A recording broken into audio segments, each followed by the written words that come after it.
medium iced caramel macchiato. Medium? Well, I heard about the discount code xCodeh for 0% off. Crazy. You said 0% off? 0% off. 0% off and it'd be nothing off. Okay. So if you've seen one of my most recent videos, I mentioned that there was a time period where I'd always go down and hang out at a friend's house, where him and his mom would always argue, and I had a lot of really funny stories about it. In today's video, I have a 2-for-1 special life story commentary. But this life story starts out with my friend and I waiting in his driveway for some weed. I remember this day very, very distinctly because of what happened, but I remember I had like over $100, or it was either me and him together had that much money, or I just had like $100.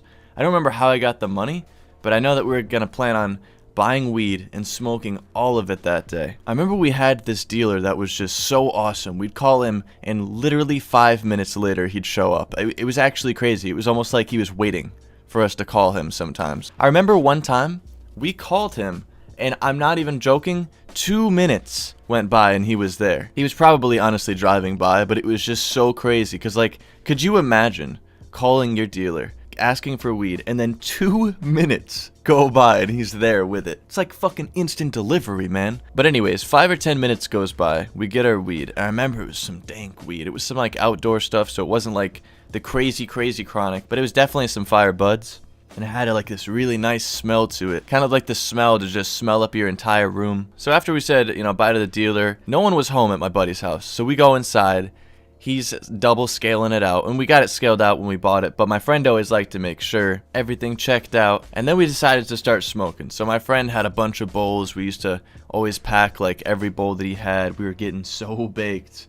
Because this was like definitely at a period of time where I'd smoke a couple hits and just get beyond fucking baked. So I remember smoking like 3 bowls and just like tapping out like I was done. I know.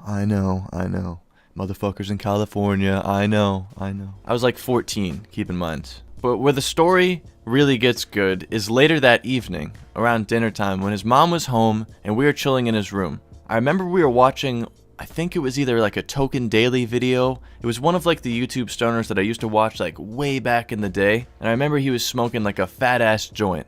And it inspired me. I was like, dude, do you have any rolling papers? Let's smoke a joint.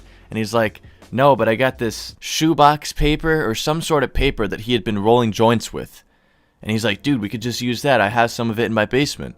And I'm like, all right, man, because at the time, I mean, you know, we were smoking out of tin cans when we didn't have bowls, and we just didn't really care. Looking back on it, it's very hazardous to your health, and I never recommend it. But he went and got this paper, and you could roll with it. I don't know how we managed to do it. I actually have no idea. He gave me like a strip of this paper, and then he gave himself one.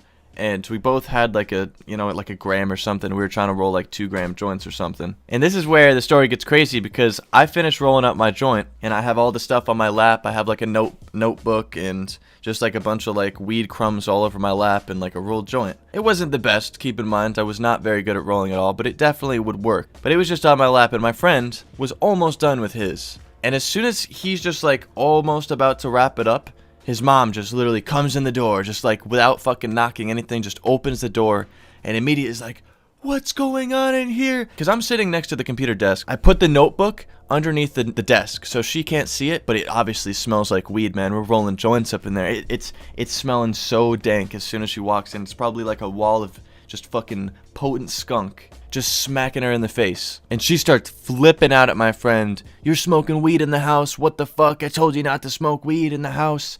And my friend was literally like, shut the fuck up, bitch. Get the fuck out of my room. And I stood there. I was like, what?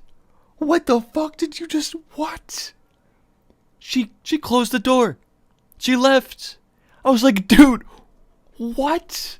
You can't talk to your mom like that, man. That's fucked. And he's like, nah, dude, I do it all the time. It's fine. I'm like, dude, what? And every time he would ever do that after that, I'd always be like, dude, just calm the fuck down and be nice to your mom. I'd always say that in the middle of their conversations. He isn't like that now. I've never really heard him say that kind of stuff now, but back in the day, man, straight savage, bro. You should always be nice to your fucking parents. Don't be an asshole. But I remember just sitting there, like, smoking the joints, like, dude, like, what? I never knew you talked to your mom like that, man. I think he was just a pretty angry kid going through some times, teenage years. But still, it was pretty fucked up. But the second story is actually when his mom actually found out that we were smoking weed like every day, and she like got real mad at it. And I remember one time that she knew that my friend had weed. I didn't have anything, but she knew that he had weed. So she was like, all right, listen, I make a deal with you. I'll buy your weed. I have $40 right here. I'll buy your weed so you don't have any, all right? And my buddy looks at me. He gives me this look. I know he's scheming. He's got this scheming look on his face. Something is about to go in our favor. And my friend's like, all right, I'll get it for you in a bag. And she leaves the room. My friend goes over to me and he's like, dude, check this out, man. He takes all his weed out. And he grabs all the stems off of the fucking buds. Like, just the stems. There might have been one seed too. He puts all of it into a little cellophane end of a cigarette pack, the little plastic thing at the end of a cigarette pack. And then he gives it to her, and she gives us $40. She gives us $40 fucking dollars for these stems. She doesn't even know. And what did we do with it? We bought more weed, and then we smoked it all in his room. It was so those are the days. It was just a fun. It was a funny time. And it wasn't encouraged by me. I can tell you that. But I can guarantee it was definitely a fun time, and it's kind of funny how the times changed, because now, you know, his parents don't give a fuck that he smokes, and it's all chill now, and it was just so funny back then. But in all seriousness, guys, respect your parents, because they made you, bro. Drop a like on the video if you enjoyed. You guys have been killing it with the likes lately. Thank you for that. Let's shoot for like, 4,000. That'd be sick. Stay high, stay lifted. Peace.